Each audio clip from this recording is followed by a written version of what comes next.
예, 안녕하세요. 오늘 토론 주제는 주택가격 동향과 대선 이후 주택부문 전망입니다. 한국사회정책연구원에서는 지난 몇 달 동안 우리 사회의 중요한 이슈에 대해서 토론해 왔는데, 오늘은 우리나라의 주택가격 동향, 특히 대선 이후에 주택부문이 어떻게 변할 것인가에 관해서 전망하는 그런 토론회가 되겠습니다. 우리 한국사회정책연구원의 5번째 유튜브 토론입니다. 자, 오늘 발제를 하실 분을 먼저 소개를 드리겠습니다. 박신영 박사님입니다. 주택학교 회장, 그리고 한국도시연구소 소장, 현재는 한국사회정책연구원 주택연구센터장으로 근무를 하고 계십니다. 발제 시간 한 20분 정도로 하고, 이 발제를 바탕으로 나중에 두 분의 토론자를 소개하겠는데 토론을 하는 이런 형식으로 진행을 하도록 하겠습니다. 여러분이 아시다시피 우리나라는 그동안 주택 문제가 심각한 사회 경제적 이슈였습니다. 특히 지난 몇 년 동안 주택 가격이 폭등해서 주거 자산의 양극화, 여러 가지 사회적 문제, 경제적 문제가 해결되지 않은 상태였습니다. 주택 가격 안정이라는 것은 굉장히 아주 중요한 우리의 정책 과제이자 우리 모두가 열심히 이 문제에 대해서 논의하고 해결 방안을 찾아야 할 그런 시점이라고 봅니다. 그럼 박신영 박사님께 마이크를 넘겨서 약 한 20여 분 동안 발제를 하도록 하겠습니다. 안녕하세요. 박신영입니다. 그럼 발제를 하도록 하겠습니다. 그런데 먼저 제 발제가 크게 네 부분으로 구성되어 있습니다. 그래서 먼저 첫 번째, 제가 이 주택시장 전망을 하면서 어떤 통계를 사용했는지부터 말씀드리겠습니다. 지금 시중에 굉장히 많은 통계가 있지만 그래도 우리가 확실히 사용해야 될 통계는 그 한국부동산원의 통계, 그리고 또 국토연구원, 그 국책연구기관입니다. 그런 기관의 통계, 그리고 한국은행, 이런 곳의 통계들을 활용을 했습니다. 특히 부동산원의 주요 통계 중에 그 실거래 가격 지수, 그리고 월간, 주간 단위의 주택 가격 동향 조사 자료를 활용했습니다. 흔히들 그런 말씀들 하시더라고요. KB은행도 뭔가 주택 관련해서 그 지수라든지 동향을 내고 있는데 하고 말씀하시는데, 사실 KB은행이 2020년 10월까지는 중요한 지수를 생산했지만 현재는 부동산원이 주택 관련된 통계는 다 생산하는 것으로 그렇게 보시면 되겠습니다.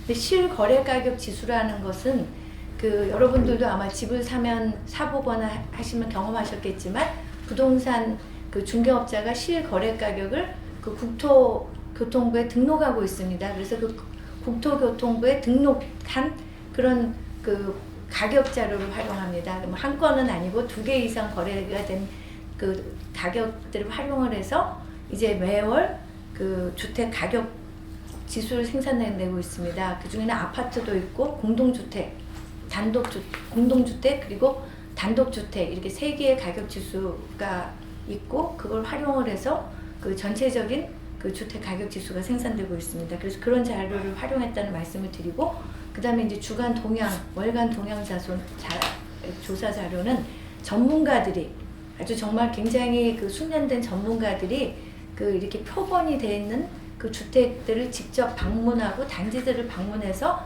가격이 어떻게 변하는지, 그 다음에 수요와 공급은 어떤지, 이런 것들을 방문해서 만들어내는 그런 조사 결과를 만들어서 자료를 활용하고 있습니다.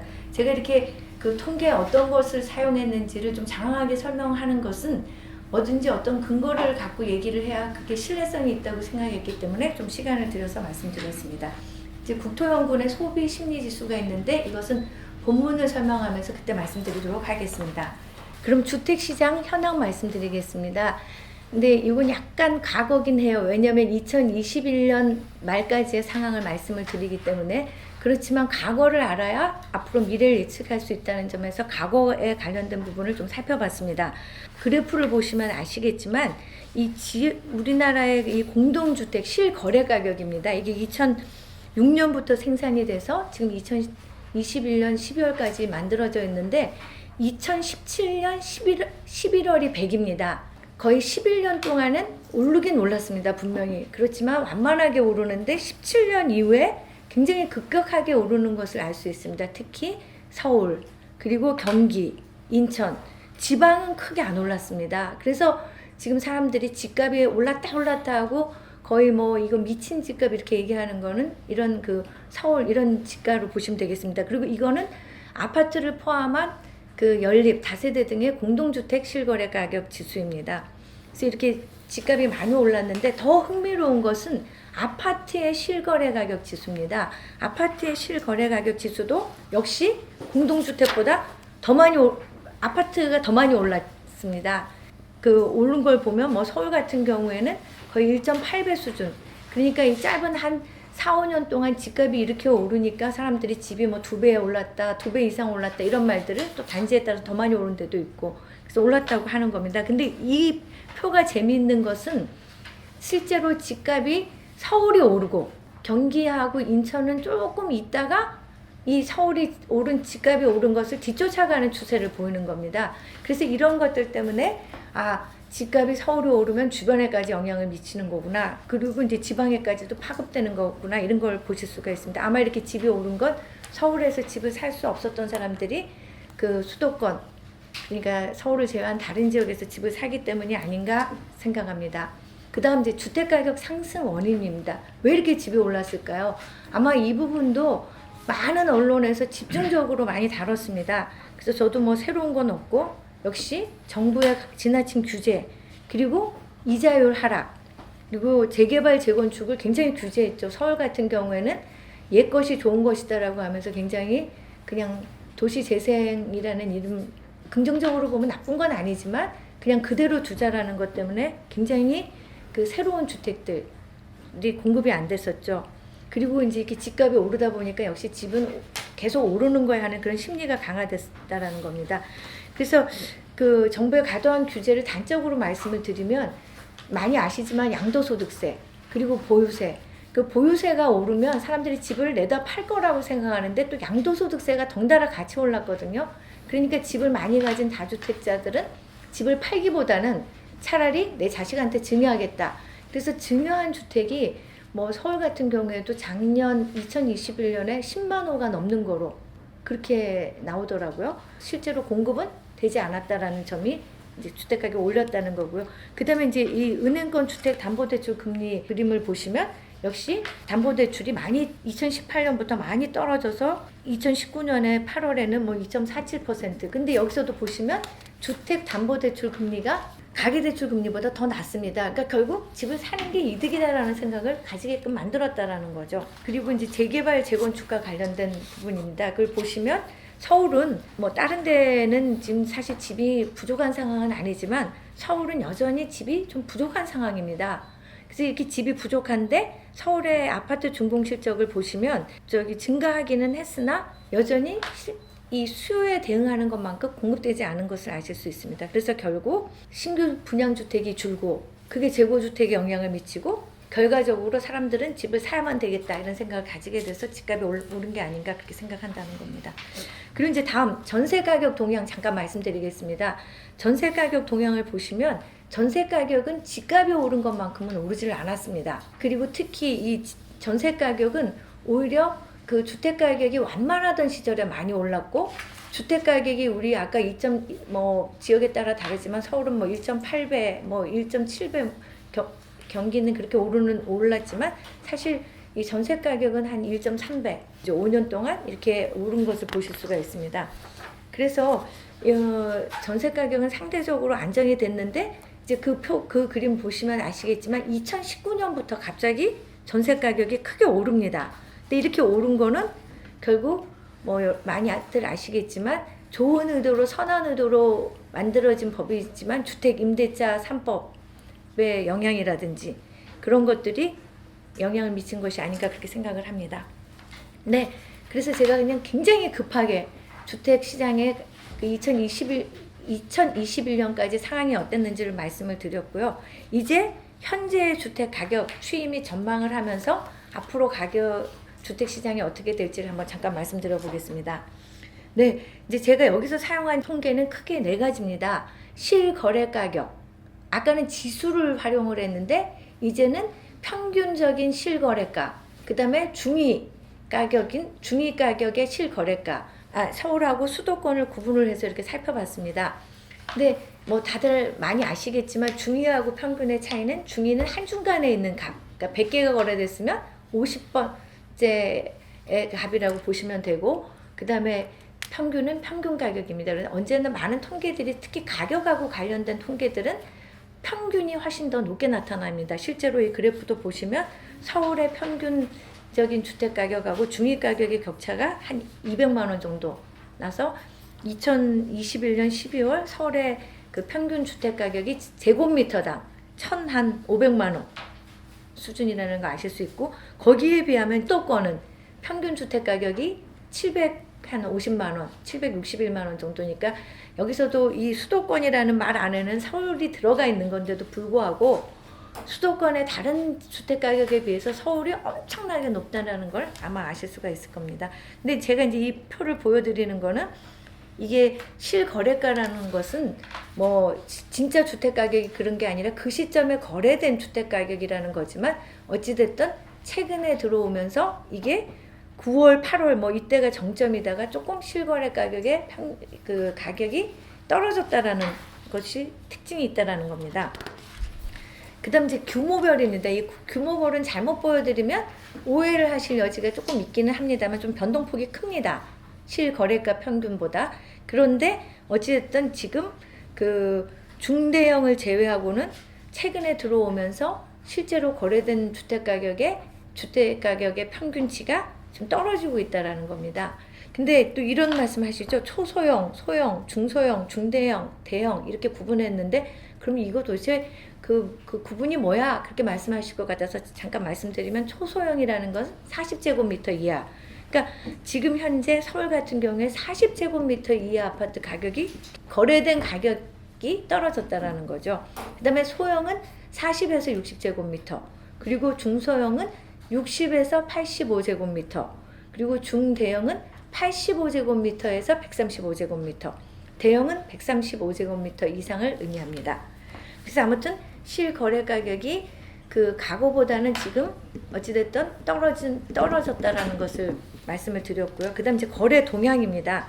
이 동향이라는 거는 거래 건수, 그리고 이제 거래 면적의 수치로 나오는데, 이것도 보시면 점차 그 최근에 특히 2021년에 굉장히 많이 줄어든 것을 아실 수 있습니다. 이걸 좀 묶은 표로 만들어 볼까 했더니 너무 산만해서 그냥 표로만 보여드리는데, 그래서 결국 2021년에는 전년도 2020년에 비하면 전반적으로 거래 동수나 면적이 줄었는데, 특히 서울 같은 경우가 굉장히 많이 줄어들었다라는 것을 말씀드릴 수가 있습니다.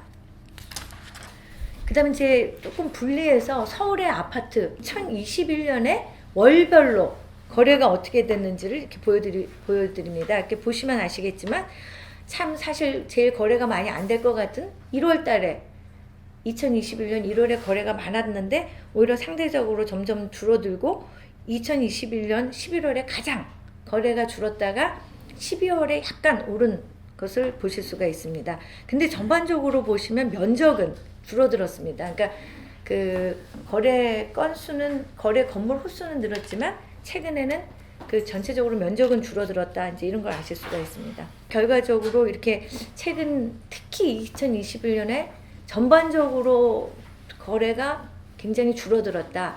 근데 이제 많은 분들이 그러시더라고요. 이게 거래가 줄면 이거 주택 가격 하락 의미하는 거 아니야? 이렇게 말씀을 하시는데, 다른 많은 통계들은 그렇죠. 뭐 주식시장 거래가 줄면 가격 하락하고. 근데 우리나라의 주택시장은 거래가 줄었다고 이게 주택 가격 하락이다 이렇게 말씀드릴 수가 없다고 합니다. 왜냐하면 그 이유는 이렇게 주택 가격이 막 그 오르는 상황에서 오히려 더 오를 거야 해갖고 매도자가 매물을 회수하는 경향이 발생한다고 합니다. 그래서 결과적으로 거래량이 줄었다고 이거 가격 하락 바로 직결되는 건 아니라고 합니다. 그리고 또 이렇게 거래 하락하는 이런 상황에는 급매물만 소화되는 경향이라서 가격이 하락하는 수가 있지만, 급매물이 소화되고 나면 또 양상이 달라져서 거래가 준다고 주택 가격이 하락하는 거는 아니라고 본답니다. 근데 저는 조금 다르게 보는 거는 지금 어찌됐든 그 중반에 금리도 올랐고 그 주택 대출 금리도 올랐고 또 이자가 앞으로도 계속 오를 것 같고 전세 가격이 또 전반적으로 조금 하락세를 보이고 이런 상황이기 때문에 저의 경우에는 그 미래를 예측하는 일이 쉽지는 않지만 이 추세가 계속 이어질 것, 그러니까 가격이 하락되지 않을까, 그리고 거래도 줄어드는 그런 현상은 같이 병행되지 않을까 그런 생각을 했습니다. 그 다음에 이제 제가 매매가하고 전세가 추이를 좀 대비를 해봤습니다. 이 표도 굉장히 의미하는 게 있는 게요. 그 매매되는 주택의 평당, 그냥 특히 이건 서울입니다만은 제곱미터당 가격입니다.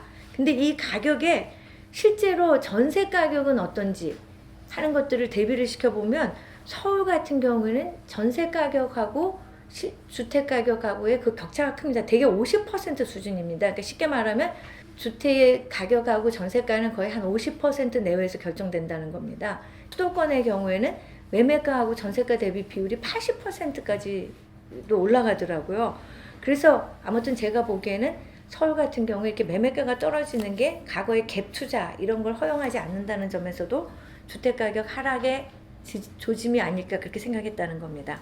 그 다음에 그 변동률입니다. 변동률을 보시면 2022년 이제 드디어 이제 금년입니다. 금년을 보시면 금년의 1월 중반부터 이 마이너스로 돌아가고 이게 서울부터 변동률이 마이너스가 나타나기 시작했다라는 겁니다. 그래서 서울의 집값이 떨어지면서 이제 경기, 인천 또 같이 집값이 마이너스 증가율이 그러니까 증가하지 않을 거다. 하락하는 비율이 나타나기 시작했다라는 겁니다. 그리고 전세 가격 역시 이제 보시면 그 변동률 전세 가격은 조금 더 먼저 나타나서 경기도의 전세 가격이 전주 대비 떨어지기 시작하더니 결국은 이제 전체적으로 서울, 인천, 경기는 다 전세 가격이 떨어지고 있다라는 겁니다. 그래서 이런 추세들이 저는 앞으로 이어지지 않을까라고 생각을 하고 있습니다.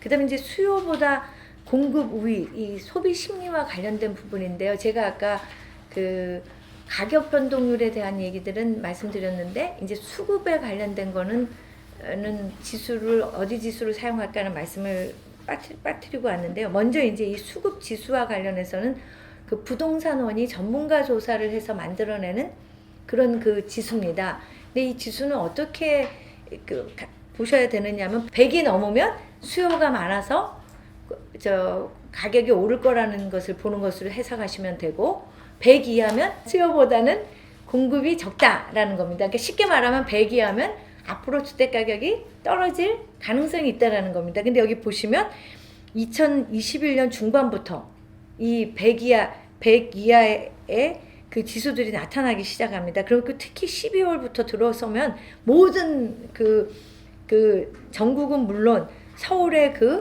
뭐 여러 지역, 특히 뭐 동남권까지 다 지수 가격이, 여기 동남권이라는 게 서초나 그 강남이 포함되는 지역입니다. 강동도 일부 들어가 있지만, 근데 다 지수값이 하락하는 건 100 이하이니까 이거는 앞으로 가격은 안 오를 거다라고 보는 그런 그 경향을 나타낸다는 거죠.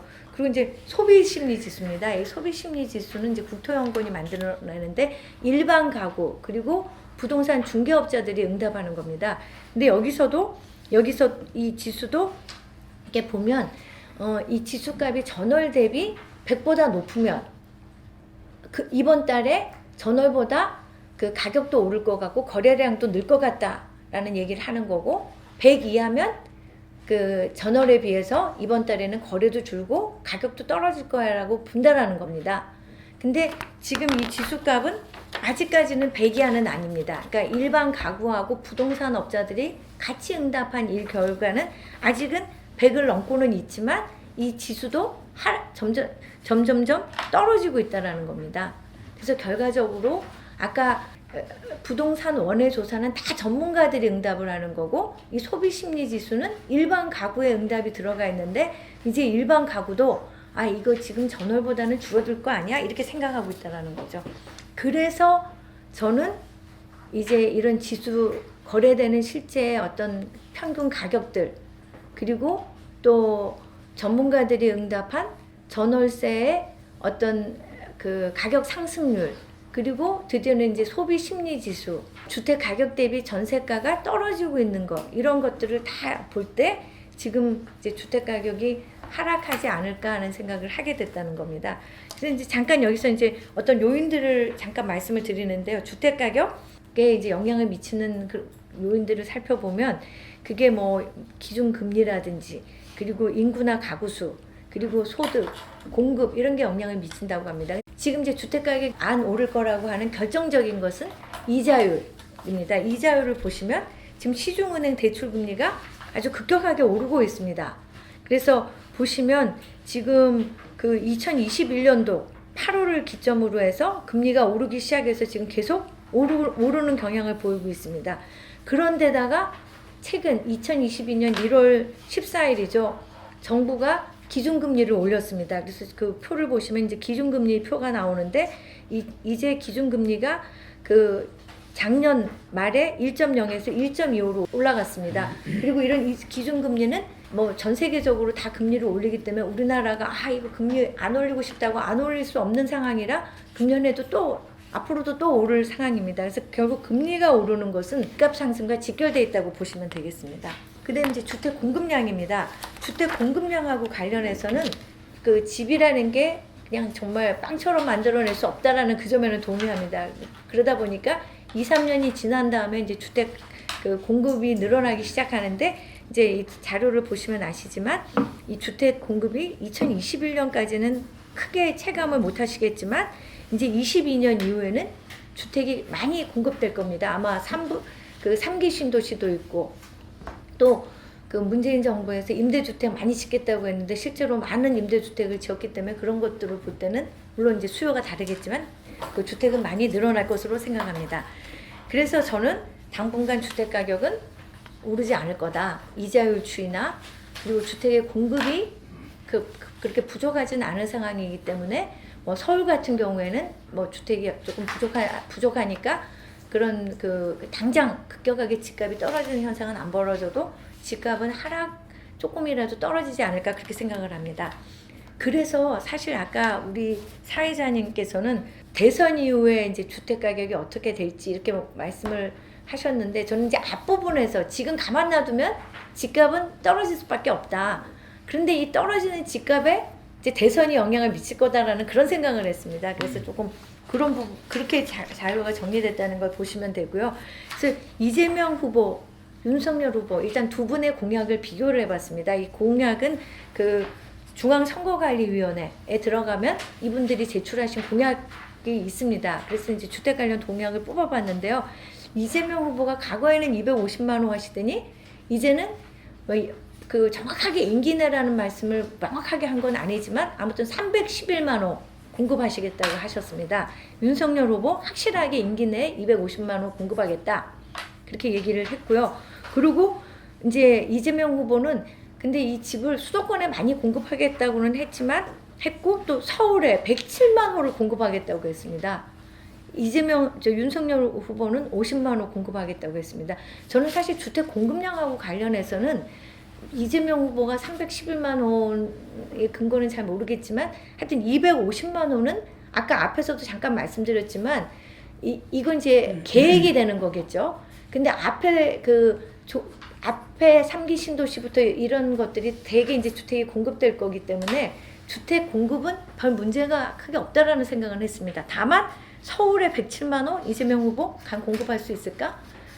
윤석열 후보 서울에 50만 호 공급할 수 있을까 하는 그런 우려는 합니다만, 아무튼 윤석열 후보 같은 경우는 재건축 재개발 활성화하고 그 다음에 뭐 소규모 정비 사업, 뭐 공공택지, 뭐 하여튼 여러 가지 국공유지 뭐 이런 걸 쭉 활성화하겠다고 굉장히 그 택지를 어떻게 확보할 건가 하는 걸 굉장히 디테일하게 설명을 하셨습니다.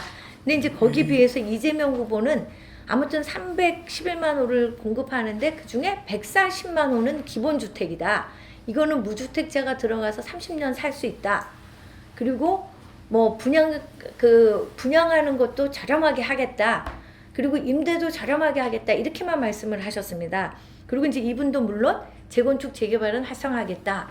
그리고 일기 신도시. 이건 뭐 윤석열 후보도 그렇게 말씀하셨습니다만 바로 잘 아시고 있는 5개 신도시, 특히 분당, 일산, 중동, 상본, 평촌 이런 쪽을 되게 고밀화해갖고 주택을 많이 공급하겠다라고 이렇게 얘기를 하고 있습니다. 그래서 아무튼 그 실현 가능성 부분에 대해서는 특히 의문입니다만은 집을 많이 짓는다고 그러니까 그런 의미로는 주택 가격을 주택 그 공급에는 긍정적인 신호라고 생각을 합니다.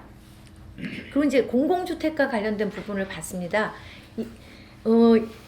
그 이재명 후보는 뭐 140만 호가 기본주택, 공공 부분에서 짓는 주택이고 기타도 주택은 하여튼 공공 부분에서 주도해서 많이 짓겠다고 얘기를 했고 이런 의미에서는 윤석열 후보는 10만 호 장기 공공임대주택으로 짓겠다. 그러니까 나머지 그 40만 호 그리고 바꿔 말하면 전체 주택의 그러니까 80%는 다 민간 부분이 짓도록 하겠다라고 얘기를 했습니다.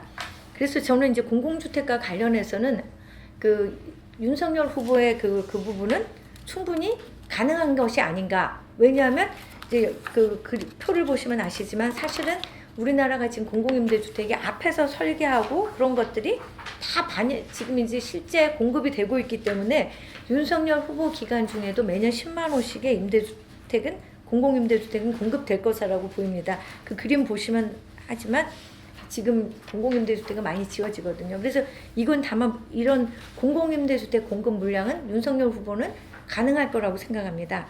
근데 이제 재정을 어떻게 할 건지 이런 부분은 좀 분명히 명료하지가 않은데 이런 부분은 그 뭐 특히 다들 아시겠지만 사실 저기 이재명 후보가 기본주택을 어떤 자금을 어떻게 끌어다 할지 이런 부분은 정말 전혀 언급이 없다는 걸 아실 겁니다. 그리고 이제 세제 부분입니다. 세제 부분은 다 후보가 보유세 완화하겠다. 특히 윤석열 후보는 보유세를 아예 특히 재산세만 두고 장기적으로는 종합부동산세는 뭐 폐지하는 수준으로 가겠다고 이렇게 얘기를 하셨습니다. 근데 저는 이 세금과 관련된 부분이 사실 주택시장에 조금 나쁜 시그널을 주지 않을까 하는 생각은 했습니다. 왜냐하면 보유세가 지금 모처럼 작동이 돼서 그래도 어쨌든 수요가 바뀌고 다주택자들이 전전긍긍하고 있는데 이 부분을 건드리는 것은 주택시장에는 좀 나쁜 시그널을 주지 않을까 그런 생각을 했다고 말씀을 드리고 그래서 저는 주택 지금 하락하고 있는 시장을 안 건드리려면 보유세 부분은 좀 정말 신중하게 접근하는 게 좋겠다라는 생각을 했습니다. 그리고 이제 금융입니다. 금융하고 관련해서는 두 분 다 완화하겠다라고 얘기했습니다. 근데 이 완화라는 게 잘못하면 지금처럼 금리가 올라가는 시장에서는 오히려 그 자산 있는 사람들, 자산층끼리 더 집을 더 많이 자식들한테 지원을 해서 집을 사게 만드는 수요가 되지 일반 가구가 금리가 올라가는데 대출 규제가 풀린다고 집을 살 수 있는 상황은 아닌 게 아닌가 하는 생각이 듭니다. 그래서 오히려 2022년 1월부터 지금 그 정부가 하고 있는 DSR, 그러니까 원리금이 자기 소득에서 차지하는 비율이 얼마인지를 보고 대출을 하겠다는 그게 오히려 잘 작동되도록 하는 게 이런 금리가 올라가는 시장에서는 나중에 하우스 푸어니 뭐 이런 렌트 푸어니 하는 사람들을 만들지 않는 현상이라고 생각해서 좀 금융 규제 완화 신중하게 접근하는 게 필요하겠다는 말씀을 드리고 그래서 결론적으로 저는 지금 주택 시장은 드디어 이 문재인 정부 급등기에서 조금 벗어나서 지금 미미하지만 하락세 그리고 보합세 이렇게 들어가니까 그냥 이 추세를 지금이야 선거 전이니까 이 말 저 말 할 수 있지만 좀 신중하게 접근하는 게 주택 시장의 하향 안정세를 이끌어내는 것이 아닌가 하는 생각을 했습니다. 예, 박신여 박사님 발제 아주 훌륭했습니다. 특히 아주 풍부한 자료를 사용을 해서 가격 동향을 분석한 것에 대해서 대단히 감사하게 생각합니다. 예.